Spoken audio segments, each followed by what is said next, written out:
Starting for HSC exam 12 के board के लिए बताया गया है कि तुम स्टार्टिंग कहाँ से करो, जो मतलब जिनको कम मार्क्स आए हैं वो पास कैसे हो सकते हैं। स्टार्टिंग हमेशा फर्स्ट 4th क्वेश्चन से की जाए, राइटिंग स्किल से। इसमें 4 क्वेश्चंस होते हैं। एक section A, B, C, D, virtual message, interview question, speech writing and film या बुक रिव्यू। इसमें से फिल्म भी आ सकती है, बुक रिव्यू, दोनों में से कुछ भी आ सकता है। इंटरव्यू क्वेश्चन में प्रैक्टिस करो। इसमें तुम्हें पैराग्राफ दिया जाएगा, एक टाइटल दिया जाएगा, इसमें से तुम्हें देख देख के ही लिखना पड़ता है। इसमें से कॉमन है टाइम, डेट, टू, फ्रॉम, ये कॉमन रहते हैं 4, वो लिखना जरूरी है इसमें। और फिर इसका टॉपिक, फिर इंटरव्यू क्वेश्चंस आते हैं। इंटरव्यू क्वेश्चन से तुम्हें बताया जाएगा यहाँ पे टॉपिक है, तुम्हें किस पर लिखना है या किस पर क्वेश्चन लिखना है, तो तुम इस हिसाब से लिख सकते हो। नहीं तो इसका टेबल आया जाएगा, तो तुम मतलब हॉबी, सक्सेस वगैरह और इस पर लिखना। नहीं तो फिर 10 क्वेश्चंस बिना टेबल के आएगा, ऐसे 10 क्वेश्चंस कॉमन वाले लिखना। What is your schedule, who is your inspire in your career, anything about that. बाद में आएगा स्पीच राइटिंग। इसमें 2-3 ऑप्शन होते हैं स्पीच राइटिंग। क्वेश्चन नंबर 3 में तुम जो चाहो वो लिख सकते हो, लेकिन अगर स्पीच राइटिंग ज़्यादा है तो तुम इजी रहता है, समझ में आएगा तुम्हें, तुम स्पीच राइटिंग लिख सकते हो। बाद में फिल्म रिव्यू है, बुक रिव्यू। फिल्म रिव्यू में टाइटल सबसे पहले, फिर कास्ट, डायरेक्टर, प्रोड्यूसर, फिर डेट, टाइम, वेन्यू, रेटिंग, जो मतलब वो कॉमन रहता है इसमें, तो तुम पहले वो लिखना। फिर जॉनरा, ये फिल्म कैसी है, एक्शन, कॉमेडी या जो भी हो इसमें लिखना। और बुक रिव्यू में टाइटल, इसमें भी जॉनरा रहता है, लेकिन इसमें बायोग्राफी और ऑटोबायोग्राफी में रहता है, तो तुम इस हिसाब से लिखना। और सबसे मेन रहता है टाइटल, टाइटल के ऊपर से सब हुआ जाता है। बाद में आ जाए क्वेश्चन नंबर 2, मतलब क्वेश्चन नंबर 5, नॉवेल्स। नॉवेल्स का सेकंड क्वेश्चन लिखना है। इसमें नॉवेल्स में फिल इन द ब्लैंक्स आ सकते हैं, ट्रू और फॉल्स आ सकते हैं, मैच द पेयर्स आ सकते हैं। तो ये सबसे पहले 2-2 मार्क्स के लिए आता है, आधा मार्क्स का एक क्वेश्चन, 4 मार्क्स के लिए 4 क्वेश्चन आते हैं 2 मार्क्स का, तो ये छुड़ाना हमेशा। इसे कभी ब्लैंक पर जान देना, नहीं तो फिर फ्रेंड सर्कल से हेल्प लो लास्ट के मिनट्स में, लेकिन इसे कंप्लीट करो। नॉवेल्स में फिर क्वेश्चन आते नीचे का मतलब नॉवेल्स के क्वेश्चन फॉल्स वगैरह 2-3 15 वर्ड्स या फिर ऐसा लिखो। तो ये सर बताने वाले कर, ये मतलब पेज वगैरह देने वाले इसका लिखा हुआ, तो सर तुम्हें इस हिसाब से बताएंगे, तो तुम इस हिसाब से कर लर्न करके लिखना। नोट्स देंगे जो लर्न करके लिखना, इतना भी लिखा ना तुम्हें 1 के 2 मार्क्स तो भी मिल जाएंगे।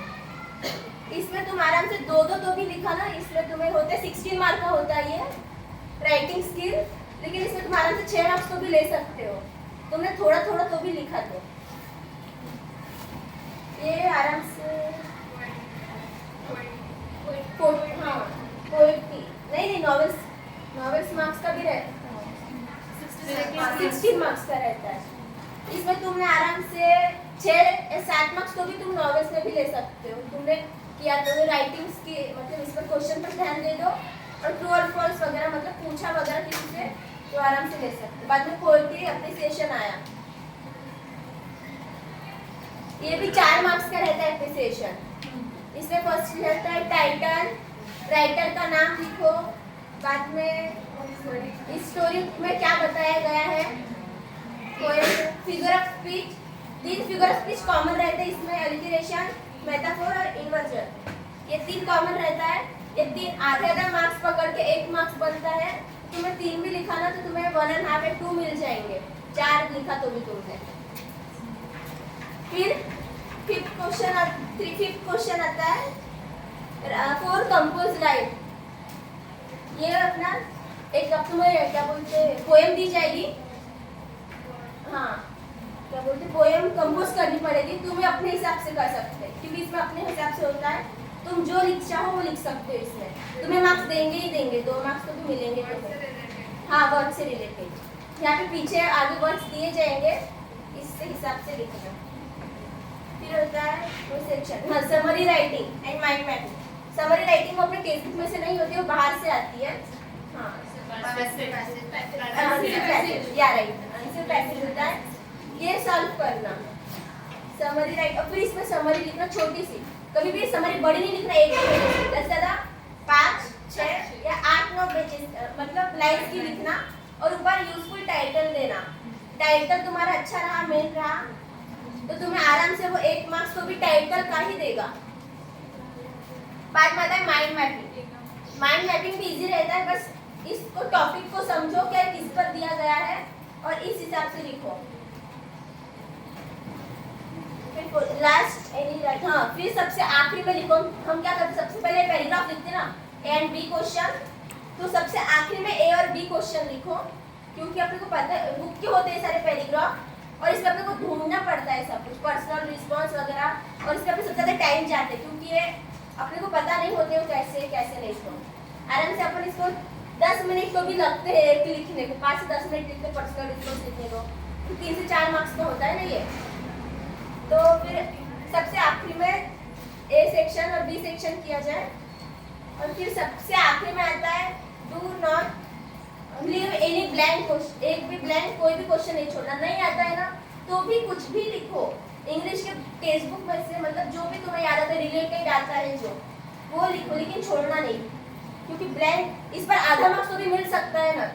तुम पास होने में नहीं हो, तुम्हारा पास नहीं हो जा रहा है तो देख सकता है वो मार्क्स दे रहा है कि इसने इतना तो भी लिखा है, तो आधा मार्क्स तो भी इसका देगा तुम्हें वो, क्योंकि तुम पास नहीं हो पा रहे हो, इसका मार्क्स यहाँ पे ऐड होगा।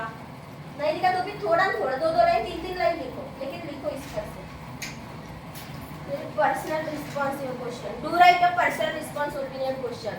पर्सनल रिस्पॉन्स तो अपने ऊपर होता है, अपने को लिखना पड़ता है, ये क्या लिखना है कैसे लिखना है तुम्हारे ऊपर डिसाइड करता है ये, इसे भी नहीं छोड़ना, क्योंकि आई थिंक 2 मार्क्स का होता है ये। हाँ, 2 मार्क्स का होता है ना, इस पर थोड़ा ज्यादा ध्यान दो, क्योंकि पर्सनल रिस्पॉन्स होता है ये, क्योंकि इसको मार्क्स देना है, क्योंकि पर्सनल बोला है, खुद पर से बोला है ना ये, तो इतना लिख सकते हो। इतना भी किया ना तुम्हें, आराम से तुम पास हो सकते हो। Thank you.